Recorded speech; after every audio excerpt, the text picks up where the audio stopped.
I guess if I'm going to tell a story, I might as well start from the beginning.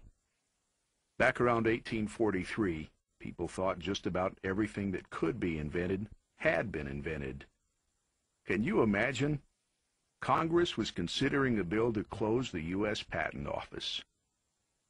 But then, the dawn of a whole new era began on May 23, 1844, when a young man from Persia, who took the name of the Bab, meaning the gate, made both a claim and a revelation that would change the course of world events. Why, in only 5 years, tens of thousands became believers. The Bab foretold of a great one soon to come, who would unite mankind and usher in a new world order.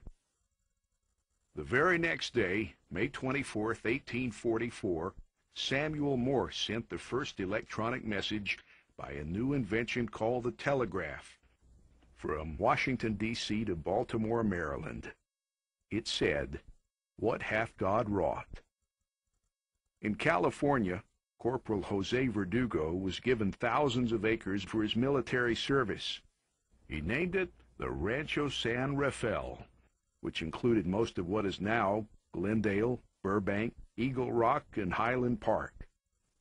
In 1831, Verdugo died and passed the rancho on to his son and daughter, who continued to raise cattle. The land was valued at pennies an acre. By the Bab's proclaiming the end of a cycle and foretelling of a great prophet to come, over 20,000 of his followers were tortured and put to death by the fanatical powers of the region.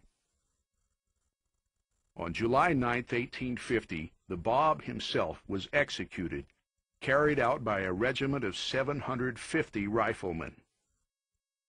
Meanwhile, in the United States, unaware of the drama being played out on the other side of the world, Americans focused on industry. Manufacturing and railroads grew at a rapid pace.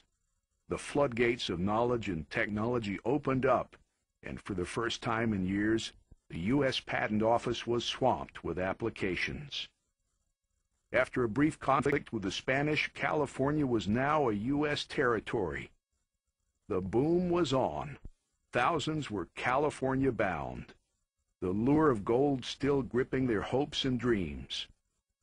In the meantime, the Verdugos continued raising cattle while the value of their land rose to dollars an acre.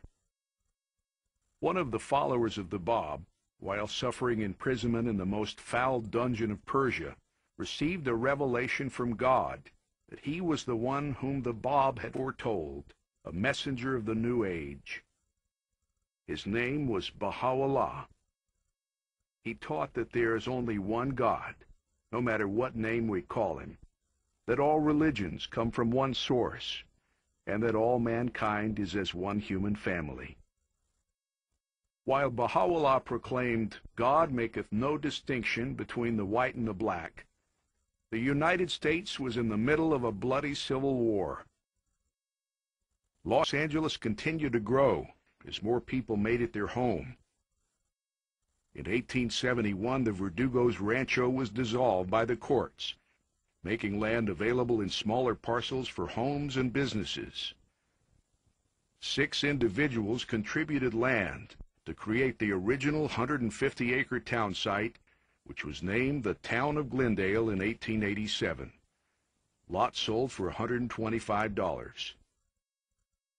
During his lifetime, Baha'u'llah was exiled from his homeland in Persia to Baghdad, Constantinople, Adrianople, and finally to the port city of Haifa, Israel, on the slopes of Mount Carmel, fulfilling ancient prophecy.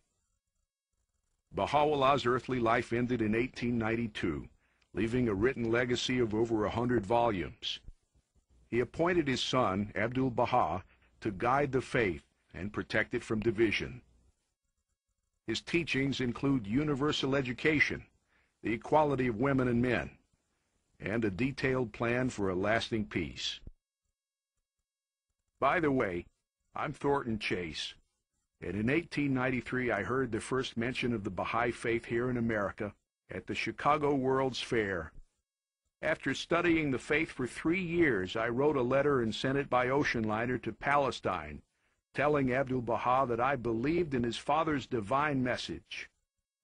He wrote me back, welcoming my request to become a believer, and unbeknownst to me, making me the first Baha'i in the West. My name is Loretha Beckett, but everyone calls me Becky. That's me on the right, standing next to my wonderful husband, Frank, at the grave of the first American Baha'i in the West, Thornton Chase. Let me tell you about the early years of the Baha'is here. In 1904, two significant events happened in Glendale. Leslie Brand brought in the red car, and the first Baha'is, the Winterburns, moved into Tropico, which was part of South Glendale, still in the days of the horse and buggy. Electricity had just come to our town, and the streets were unpaved. Frank worked for $30 a week, and a plot of land with a house built on it cost around $350. Frank and I attended a Baha'i public meeting in 1909. We fell in love with the ideals of the faith and immediately joined. Baha'u'llah's teachings were the first I'd ever heard about the equality of men and women, and we women didn't even have the right to vote in this country. He said, we should eliminate all prejudice when, in Glendale, people of color had to be out of town by sundown.